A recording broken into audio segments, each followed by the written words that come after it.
La Jornada Zacatecas TV, un espacio de libertad.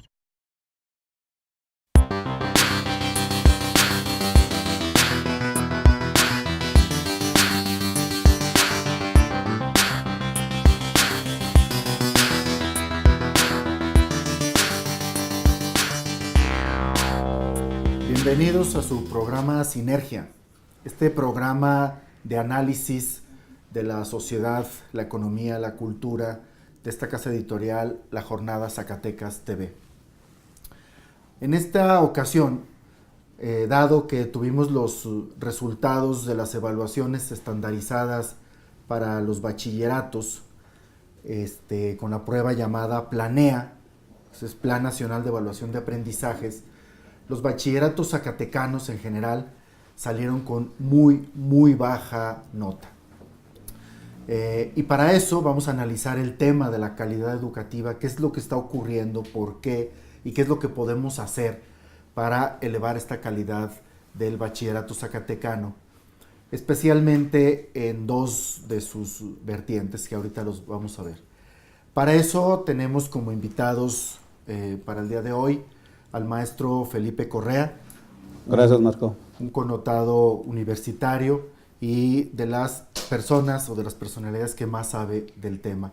Y también tenemos con nosotros a la maestra en investigación educativa, Giovanna Esparza Jasso, que le damos la bienvenida. Gracias. Bien, hace 2 semanas más o menos tuvimos este tema de los resultados de estas pruebas estandarizadas, sobre todo lo que es lenguaje y comunicación y matemáticas, y repetimos los resultados. Tenemos al menos 3 años continuos en donde el bachillerato zacatecano en general y 2 de los bachilleratos especiales de los subsistemas estaba muy bajo. Más o menos el 72% de los alumnos zacatecanos están por debajo de lo deseable, ¿no? De los aspectos deseables. Pero especialmente al interior del bachillerato zacatecano hay 2 subsistemas, que es el caso de la UAS y el COBAES, que entre los dos suman el 41% de la matrícula. Esto es, la UAS tiene 10,000 estudiantes, números redondos, ¿no? En números redondos el COBAES tiene 16,000 estudiantes, entonces entre ambos son 26,000 de un universo de estudiantes de 62,000 estudiantes. De tal manera que es preocupante que justamente la UAS y el COBAES sean de los bachilleratos zacatecanos que sacan los menores rendimientos en las pruebas. Y eso jala hacia abajo el resultado también del conjunto. Entonces, este es como el marco de análisis que queremos hacer. Y bueno, la importancia tan central que tiene el bachillerato para el desarrollo del Estado y del país, maestro.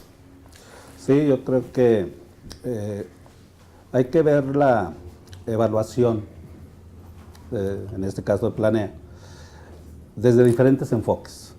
Uno es la parte de el manejo que se hace para contestar o para diseñar los instrumentos y las preguntas en específico. Y otra es la dimensión que se trabaja al interior de las instituciones educativas. Creo que allí es donde se puede detectar esa brecha entre lo que se espera de las evaluaciones como PLANEA y lo que resulta de las respuestas que dan los subsistemas. Creo que allí hay un fondo que se debe de tratar y que tiene que ver con las políticas internas, en el caso específico de las preparatorias, que es donde nosotros trabajamos y laboramos. Si observamos, la encuesta fue aplicada al bachillerato, pero turno vespertino. Y en ese sentido hay una situación en la que nosotros sí tendríamos que valorar cómo se distribuye los estudiantes al ingreso a la preparatoria, a los diferentes planteles de la universidad y a los diferentes turnos. Creo que la dinámica se ubica particularmente en el que la distribución de los estudiantes es en base al porcentaje que obtienen en el examen de ingreso, Exani 1. Y de ahí se ubica a los estudiantes de menor puntaje a los turnos vespertinos. Y no se hace una distribución en términos de lo que realmente sucede en la universidad y en la sociedad en general. Y ahí es donde nosotros tendríamos que enfocar el punto. Si realmente la forma de distribuir los estudiantes al interior de los planteles y turnos es la más adecuada y pertinente. Porque si tú concentras a los de menor posibilidades de desarrollo desde tu origen y les preguntas a ellos, generalmente los mecanismos de apropiación del conocimiento y del desarrollo humano de esas personas, pues va a tener que tener diferenciaciones con respecto al turno matutino. Entonces yo creo que ahí es donde tendríamos que verlo, no tanto si ahorita salimos muy desfavorables, sino en relación a qué y cómo establecer una política diferente de asignación a los programas y a los turnos. Creo que por ahí pudiéramos empezar la primera participación en esta dimensión. Giovanna, sobre esta importancia del bachillerato para el desarrollo del Estado y la manera en cómo se organiza estas pruebas. Sí, bueno, el nivel bachillerato, la educación media, tiene una importancia considerable por varios aspectos. En primer lugar, no necesariamente en orden de importancia, pero uno de estos es el hecho de la formación que se le da a los jóvenes que de alguna manera ingresan todavía como adolescentes, pero al egresar tienen ya una responsabilidad como ciudadanos, se forman como ciudadanos, tienen la capacidad de tomar decisiones en el ámbito de la vida pública a través del voto, de participar y de hacer, digamos, el ejercicio de la ciudadanía. Este nivel educativo también es como el parteaguas para ingresar al mercado laboral y también es el escalón previo de ingreso al nivel superior de educación. Hay un problema de equidad en el nivel que también se ve reflejado como un problema serio dada la importancia que tiene. Los hogares o la población de menores recursos tiene menor ingreso al bachillerato.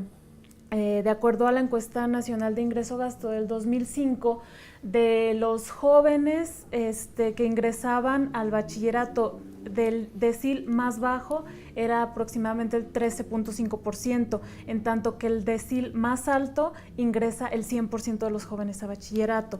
Entonces es también una brecha que de alguna manera dificulta O sea, los pobres están fuera. Están fuera, en un 87%. Y bueno, hay instituciones como la CEPAL que argumentan que después de 12 años de escolaridad disminuye la posibilidad de caer en la pobreza. Entonces, ese 87% del decil más bajo está perdiéndose la posibilidad de disminuir o continuar en la pobreza. La prueba Planea, por otra parte, está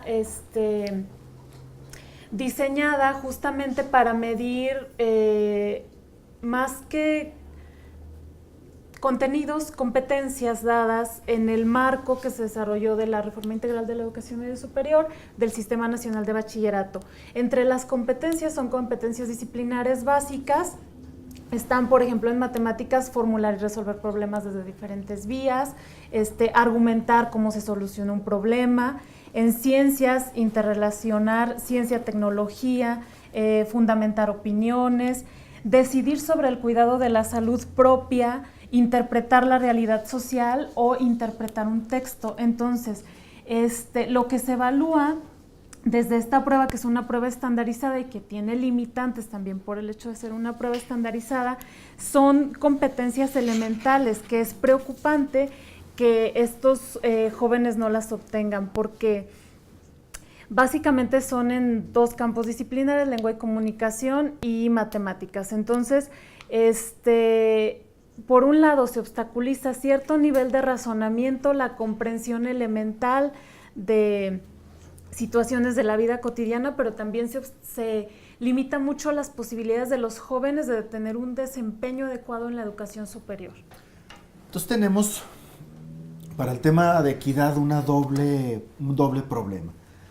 Por un lado, el 87% del decil 1, digamos de los más pobres, que están excluidos de la entrada a la escuela. Pero luego, los que entran a la escuela, por falta de calidad, resultan excluidos de su entrada al conocimiento y la apropiación de habilidades. Es una manera también de inequidad, ¿no?, entre los jóvenes que sí se apropian de saberes y conocimiento y aquellos que no lo hacen.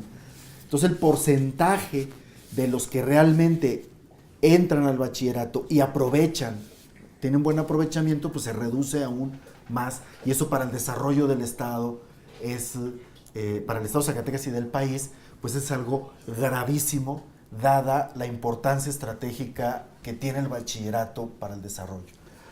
Sí, en esto yo creo que en lo último que manejas, bien lo dice la UNICEF, ¿verdad? Recibir una educación de escasa calidad es lo mismo que no recibir educación alguna. Ajá. Porque no permite, pues, encontrar los mecanismos de su desarrollo, y lo que en un paradigma que tiene la educación es que ésta debe de servir como un medio para salir de la pobreza a través de la adquisición de las habilidades, los conocimientos, las actitudes y demás que se deben generar. Pero yo creo que en el esquema de lo que plantea el Planea es algo que habría que analizarlo desde otros enfoques, desde otra perspectiva. Es decir, no es así tan radical. Habría que ver ese diagnóstico, y planteo un ejercicio muy elemental. Aquí, efectivamente, lo que se muestra a través de lo que dan los resultados es que los estudiantes no tienen ni habilidades lingüísticas, ni la construcción de un adecuado pensamiento lógico-matemático. Eso es lo que manifiesta. Ahora, ¿por qué se manifiesta ello? Y ahí es donde yo digo que tendríamos que analizarlo en específico. Y tiene que pasar desde los que ingresan a la preparatoria, es un factor que habría que analizarlo, y que los que entran a la preparatoria de la universidad, y creo que también en cierta medida al COBAY, son de esa población de menor recurso, no solamente económico, sino cultural. En sus familias todavía podemos encontrar lo que en México ya en las décadas pasadas se consideraba la primera generación de profesionistas, o que ingresaban a la educación media superior y licenciatura. Pero todavía en el caso de las preparatorias de la universidad te puedes encontrar muchos que son de esa primera generación. Ya no es eso de que dicen, es que ese aspecto ya pasó. No, en algunos aspectos está presente. Entonces ese es un elemento que hay que analizarlo y ver qué es lo que está lográndose hacer. Otro factor es la disposición que tienen los estudiantes al momento de ubicar, de sentarse a contestar el examen. Y habría que ver si en algunos estudiantes no pasa la idea en el sentido de esto no me va a permitir aprobar o reprobar. Y desafortunadamente todavía juega mucho ese tipo de factores. Es decir, si a mí no me impacta en mi calificación, pues sí voy y la presento, pero no hago ese empeño y un esfuerzo por contestar adecuadamente. Ese es otro factor que habría que considerar. Y otro es los mecanismos o los formatos de respuesta. Entonces, algunos estudiantes pueden tener la idea de cómo contestar una pregunta, pero si no llenan bien el formato, es como si lo hubieran contestado mal. y algunos no se preocupan por ello, aún y cuando les dices, es que hay que llenar bien el cuadrito, hay que sombrearlo, no te pases del mismo, etcétera, etcétera. Entonces a la hora de hacer el ejercicio también puede pasar por ese tipo de cosas. Yo creo que dentro de los que organiza la autoridad competente que organiza ese tipo de pruebas con los elementos a favor y limitantes que ya mencionaba Giovanna, ahí el asunto es que hay que hacer un examen, una evaluación más allá de lo que es el resultado propiamente dicho. Y creo que nos hemos quedado solamente en eso y no encontrar los por qué de esa situación. Y yo ya mencionaba otro, ¿no? Es decir, a nivel de la preparatoria creo que ahí está ubicado. No es lo mismo que le preguntes a los estudiantes de la preparatoria 1 matutino que vespertino, por la composición sociocultural, económica de los estudiantes que están ahí. Claro. Entonces, esos otros elementos, creo que esos son factores que habría que considerar a la hora de determinar si realmente estamos tan mal como lo dice la prueba en sí. Es decir, que a mí me llamó la atención, maestro, un dato. Los que sacan los mejores resultados es el EMSAD, ¿va? Estos bachilleratos que nacieron como a distancia, aunque la mayoría de ellos están escolarizados, a lo menos aquí en Zacatecas. El año pasado, cuando salieron los resultados, porque en este año se repitió lo del año pasado, cuando vi ese resultado del EMSAD hasta arriba, que además no son tantos alumnos, son alrededor de 4,700 en el estado. Es como el 8% nada más. Entonces fuimos a Nieves, al municipio de Nieves, a revisar qué es lo que estaba ocurriendo, por qué había ocurrido eso, ¿no? Porque son, digamos, básicamente de zonas rurales, de bajo recurso económico, y la propia escuela, las propias escuelas tienen presupuestos bajísimos, ¿no? Y entonces decimos, ¿qué es lo que explica que tengan resultados tan altos? ¿Verdad? Entonces, eso es un asunto que habría que analizar, porque en el tema de evaluar exactamente qué es lo que está ocurriendo, ¿verdad? Qué es lo que está deteniendo la mejoría, cómo es que ellos tuvieron en poquitos años un proceso de mejoría tan notorio, ¿verdad? A mí me encantó lo que vi en Nieves, ¿verdad? Yo regresé entusiasmado, el proyecto académico, la cohesión de los profesores, etcétera, ¿no? Entonces habría que ver cuáles son los factores que están determinando el bajo aprovechamiento de los alumnos. Uno es el socioeconómico, sin duda, ¿verdad? Pero debe de haber otros, porque tenemos experiencias de escuelas con este factor socioeconómico a la baja y con resultados interesantes, ¿verdad? Por ejemplo, bueno, con respecto a lo que comentaba el maestro, sí, de hecho, dentro de la explicación que hay de esta prueba Planea, se mencionan cosas de ese tipo, o la necesidad de que sus resultados no se consideren como parámetros para evaluar aspectos de manera radical, incluso que los resultados de la prueba Planea sirven para comparar a una escuela consigo misma, que es a veces difícil comparar una escuela con otra. Que es respecto a lo que mencionas de EMSAD, justo una nota que salió aquí en la jornada, el EMSAD de Apizolaya, que este año salió en el primer lugar, el año pasado estuvo en último lugar en matemáticas. Entonces, se ven como estrategias, modificaciones. En la nota dice que por la organización que los profesores tuvieron con los padres, los involucraron y dieron un proceso de capacitación a los profesores. Entonces, de estar en último lugar este año, en un año pasaron a primer lugar. Es como el tipo de experiencias que se deben ver para, con estas consideraciones de contextos, de las características de los estudiantes, ver esas experiencias exitosas y tratar de conducir algunas acciones para trabajar como ellos. Ahora, me interesaría que comentáramos lo siguiente. Está un problema, ya tenemos el problema. Y el Estado genera una política pública para atender ese problema. Esa política pública que el Estado ha propuesto para atender este problema de la calidad se llama Sistema Nacional de Bachilleratos, ¿va? Basado en el marco curricular común, basado en competencias, ¿no? Para poder desfragmentar los subsistemas, ¿no? Generar portabilidad entre los alumnos, etc.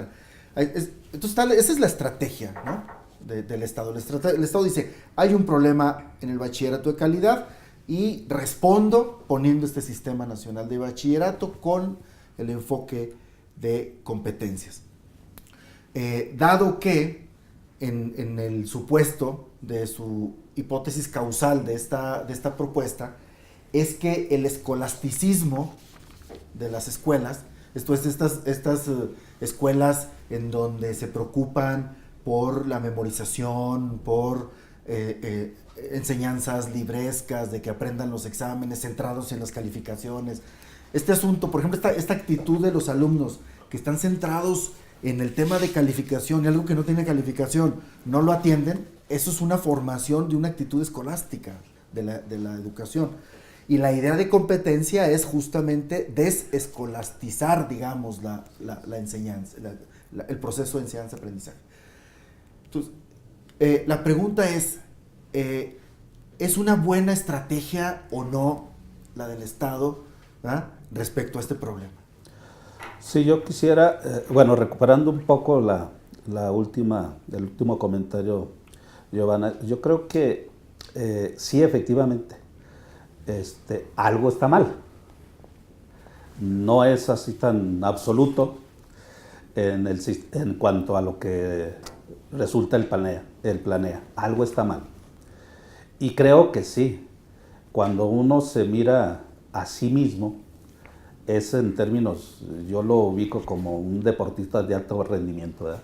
Él compite contra sí mismo para mejorar sus tiempos, etcétera, etcétera. Si el otro resulta mejor, el mejorar sus tiempos, bien. Pero si yo mejoré el mío en esta competencia en relación a la anterior competencia, ya avancé y estoy mejorando. Y eso es lo que yo entendería como la mejora, que le llaman la mejora continua, ¿verdad? Y en esa lógica creo que sí, las escuelas deberíamos de tener estrategias para atender ese tipo de dimensiones. Y para recuperar el ámbito de la preparatoria de la universidad donde nosotros nos movemos, sí hace falta que desde la dirección se planteen mecanismos de análisis de lo que está pasando en relación a los resultados planea y ubicar estrategias de intervención desde los colectivos docentes para trabajar esa dimensión. Porque no solamente es que la ubicación de una deficiente habilidad lectora o lingüística no pasa solamente por los profesores que desempeñan su función en el área de la lengua. Todos los profesores de las diferentes asignaturas y diferentes campos temáticos debemos fomentar una pertinente y adecuada habilidad lingüística lectora y la lógica matemática, etcétera, etcétera. Entonces yo creo que esas son estrategias que sí deberíamos de implementar, sin menoscabo de que le dedicáramos tiempo a preparar a los estudiantes a que sepan interactuar con una prueba estandarizada como es Planea y equivocar el camino, porque algunos sí pudieran verse tentados a desligarse de la formación de los estudiantes, formarlos o más bien capacitarlos para que contesten adecuadamente un instrumento como es el Planea y poder decir estamos cumpliendo la tarea, pero después esos chavos, esas muchachas en la licenciatura van a tener dificultades. Por eso el seguimiento de egresados, de los que salgan de acuerdo a los dictámenes de Planea, si haces un seguimiento de egresados en el nivel de licenciatura, te puedes encontrar que no necesariamente los que salen mejor ubicados en Planea son los que sobresalen en la licenciatura o continúan en la licenciatura, no necesariamente. Y eso es algo que desde las autoridades debería de plantearse. Y luego ya sobre esa dinámica, frente a ese problema que se tiene, pues sí, existe el planteamiento de la ubicación del sistema. Y yo quisiera plantear dos formas en las cuales se puede entender este mecanismo. Uno es lo que la teoría general de los sistemas nos planteaba, que es un enfoque que se puede ver desde lo multifactorial y que pone sus acentuaciones en las particularidades comunes de los diferentes actores. Entonces, en ese sentido, yo plantearía que si se pensara en ese sistema, en esa ubicación, en esa definición, entonces sí podríamos decir que es una intervención que puede ser pertinente y adecuada para poder ubicar qué es lo común de todos los subsistemas que imparten educación media superior en el país y en el Estado. ¿Qué es lo común? Y entonces tendríamos que ubicar la población estudiantil, las identidades del bachillerato, los fines del bachillerato y los mecanismos de ingreso o de preparación, ya sea al mundo laboral o al mundo de las profesiones, según lo que cada uno ubique. Y si se encuentran las redes de intercomunicación entre todos los subsistemas, no solamente a través de mecanismos de movilidad estudiantil, sino también de movilidad de docentes, búsqueda de encontrar redes de comunicación entre los diferentes subsistemas para que en foros analíticos los profesores de las áreas de exactas, naturales, humanidades, sociales, se puedan encontrar en el camino y estar permanentemente en comunicación, no solamente entre el subsistema, sino entre subsistemas. Creo que eso es algo que valdría la pena ubicarlo y llevarlo a su concreción.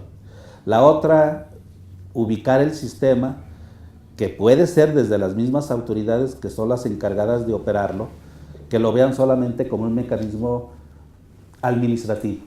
Tenemos un sistema, todos debemos estar, cubra los requisitos administrativos para poder estar ubicado dentro del sistema, pero no hay comunicación, no hay políticas de mejoramiento, no hay políticas de evaluación, no hay políticas de seguimiento, y por lo tanto se ubicaría un intento más de administrar las escuelas sin darles la posibilidad real de un mejoramiento sustancial.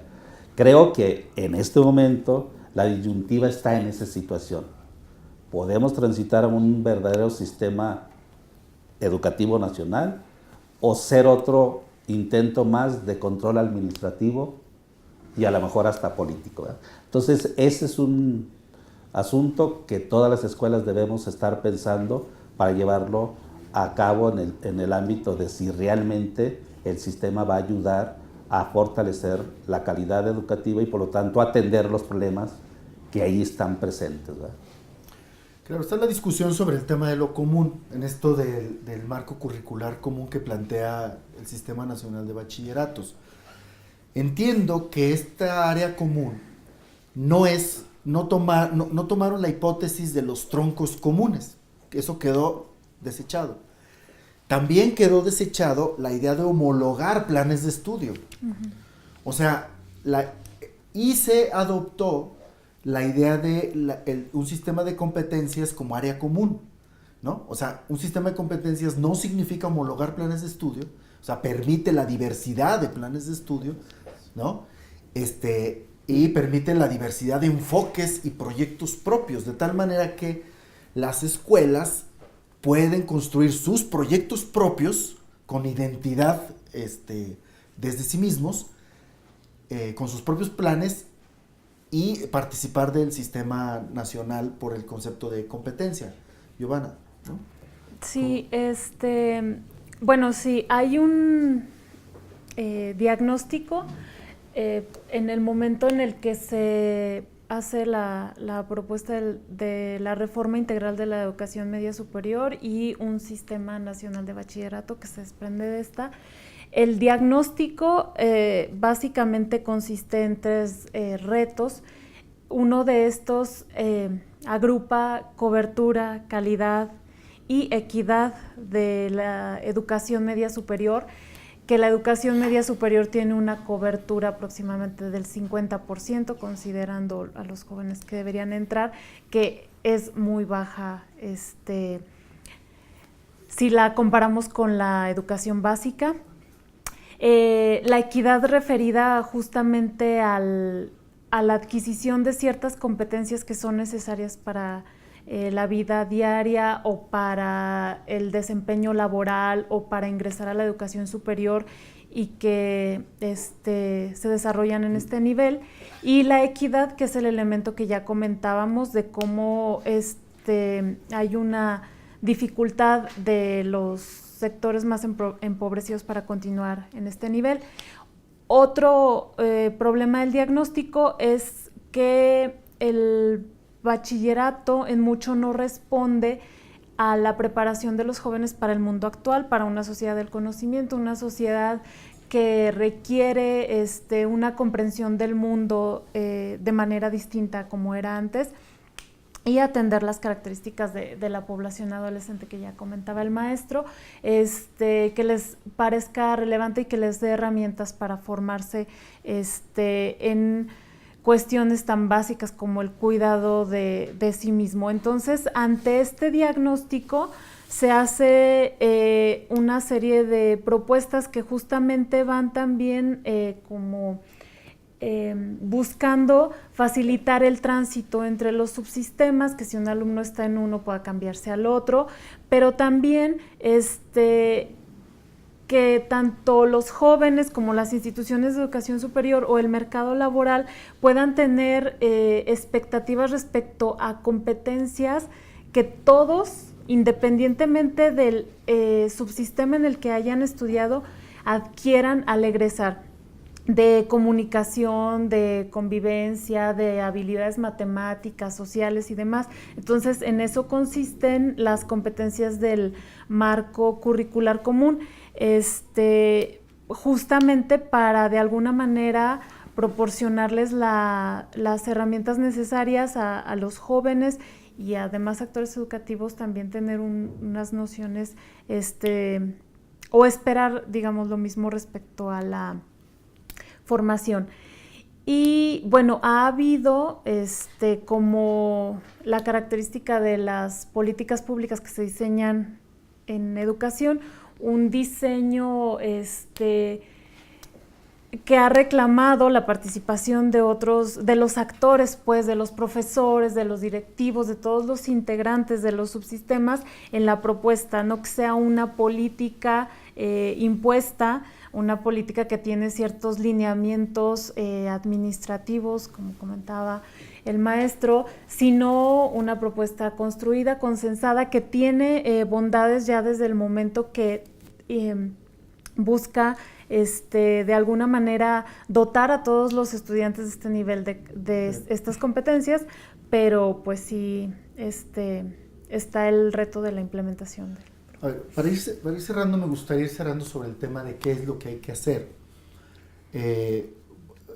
Y en ese contexto veamos qué es lo que está atorando la mejoría. Porque en el caso, por ejemplo, de la Universidad Autónoma de Zacatecas, con estos 3 últimos años, ¿verdad?, que ha tenido resultados catastróficos respecto a este tipo de pruebas estandarizadas, con estos asegúnes de los que hablamos, yo entiendo que han estado intentando construir un proyecto, ¿verdad?, pero no se ha podido, ¿no? No han podido construir ese proyecto que hace falta, ¿no?, con sus estructuras organizacionales que hacen falta, etcétera. No ha podido hacerse. Que veamos por qué razón, dónde está atorado el asunto y qué es lo que tenemos que hacer para que esto mejore sustancialmente. Sí, yo pienso que, bueno, lo enlazo con lo último que se comenta, porque si nos ubicamos en el concepto de competencia y lo pudiéramos definir como son conocimientos, son habilidades, son destrezas, son actitudes, pero que se operan, que se tienen sabiendo qué hacer para resolver problemas, ya sean académicos o de la vida social, familiar que tenga cada persona. Entonces, si estamos en ese ámbito, creo que la perspectiva de lo que se llaman las competencias genéricas, que es el marco curricular común, nos remite a varios aspectos que tienen que ver más con la filosofía educativa que se pretende operar, con la construcción del perfil de egreso que debería tener el nivel medio superior. Y ese perfil de egreso con esa filosofía está muy marcada en lo que yo llamo vocación, compromisos y actitudes frente a su proceso de ir construyendo su vida, los jóvenes que cursan el bachillerato, y con una idea básica que tenemos desde la preparatoria, y creo que eso se enlaza muy bien en lo que la SEP llama su modelo educativo, la construcción de ciudadanos, con todo lo que implica esas dimensiones. Entonces, la idea de la preparatoria debe tener, del bachillerato en general, desde mi punto de vista, debería de estarse pensando en la construcción de ciudadanía. Y ese concepto nos remite a lo que simbólicamente implican las competencias genéricas, que son un estudiante que sea solidario, no solamente con sus iguales, sino con la naturaleza y el equilibrio y el funcionamiento sostenible de este planeta que es nuestro hábitat. Que sea comprometido con su propio proceso de aprendizaje. Que los estudiantes, como cualquier persona en construcción, entienda que el aprendizaje es asunto de él, que lo asuma como su compromiso y lo lleve a los ámbitos del conocimiento y la aplicación de su conocimiento para trastocar ese mundo que le toca vivir. De ahí pasamos al compromiso por la búsqueda de la verdad. Y en ese sentido, apropiarse del conocimiento para tener formas de interactuar con el mundo y criticarlo de acuerdo a cómo lo va viviendo. Entonces yo creo que esas son, entre otras cosas, pero ahorita para acotarlo, entre esas otras cosas son lo fundamental de encontrar un punto en común entre todos aquellos subsistemas que impartimos educación media superior en el país. Esos son elementos básicos y luego de ahí. Pero, ¿qué hacer frente a las problemáticas que tenemos? Creo que hay unas problemáticas que nosotros no podemos resolver, pero sí atender, que es la situación económica de los estudiantes, pero que sí tenemos que tomar en cuenta al momento de trabajar en esas situaciones. Y de ahí lo que tendríamos que trabajar es organización académica, organización de los profesores, una buena dirección a nivel de las autoridades y siempre pensando en que el trabajo es pensar en los estudiantes con una pregunta que cerraré yo esta participación en ese sentido. Que los profesores y los administradores nos hiciéramos una pregunta. Si yo fuera el estudiante hoy en día, ¿me gustaría tener al profesor que yo soy? ¿O no me gustaría tener a ese profesor? Creo que si los profesores nos hiciéramos esa pregunta, podríamos empezar a trastocar muchas cosas en el mundo de la escuela y en el mundo de nuestra organización. De manera muy breve, porque se nos está acabando el tiempo, maestra Giovanna. Sí, bueno, creo que aspectos para la mejora pueden ser, pues sí, primero la orientación de la enseñanza hacia aspectos más prácticos, la problematización de estos procesos de enseñanza que permitan justamente la problematización ayuda a una formación en competencias, los procesos de aprendizaje de alguna manera relacionarlos con la vida cotidiana de los jóvenes, con su contexto, con su territorio, con su comunidad, con su familia, recurrir a estrategias de talleres, actividades colectivas, que si vemos es algo que desarrollan en la ENSAD o en el CONALEP, que fueron las instituciones que salieron elevadas en la prueba Planea, ver otras experiencias exitosas, cómo ellos superaron resultados bajos y cómo se pueden, digamos, aprovechar esto para formación y capacitación de profesores que permita mejor desempeño y procesos de aprendizaje. Bien, pues entonces podemos decir el tema de que se requiere un proyecto propio, una visión en común, y bueno, de lo que pudimos ver en el EMSAD es esta organización comunitaria, esta comunidad de enseñanza-aprendizaje, en donde escuelas tan grandes es imposible. Por ejemplo, el bachillerato de la universidad es el que tiene los mayores posgraduados. ¿Ah? El problema yo no lo veo como, tanto en los profesores. Los profesores son gente con capacidades. Lo veo más en el tema de la forma organizacional. Es más un problema organizacional, ¿no? De construir verdaderas comunidades comprometidas con la enseñanza y el aprendizaje. Y eso significa, comunidad significa núcleos pequeños, ¿verdad? No grandes y preparatorias monstruosas. Por eso no es gratuito que sean los dos sistemas más grandes los que han estado con problemas. Pero esto significa, a su vez, que para poder detonar el proyecto propio y generar esta nueva forma organizacional, la estructura de mando, o sea, el tema de la gestión política institucional. Y es donde está el problema, ¿no? En ambas instituciones, pero me parece de manera más importante en la universidad, ¿no? Que hay un problema de política institucional, de las estructuras de mando. Mientras no haya una reforma política, no vamos a poder tener una reforma académica, ¿no? Entonces tenemos 30 segundos para despedirnos, cada uno de nuestros invitados. ¿Ah? Maestro, 30 segundos y 30 segundos. Muchas gracias. Yo creo que esto nos debe de dar pauta para empezar a diseñar desde la administración una cuestión muy elemental. Cómo pensar la función diversa que los profesores tenemos frente al compromiso educativo.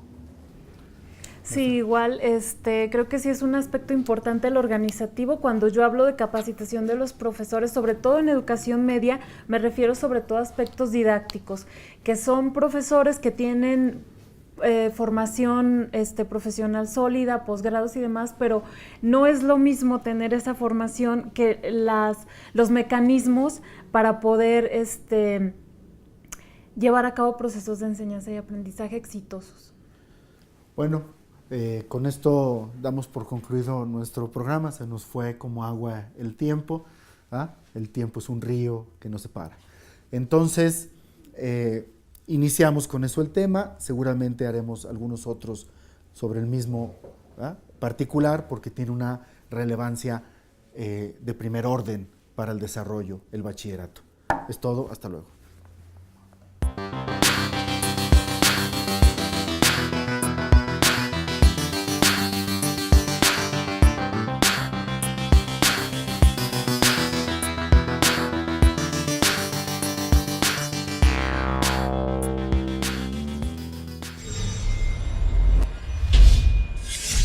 La Jornada Zacatecas TV, un espacio de libertad.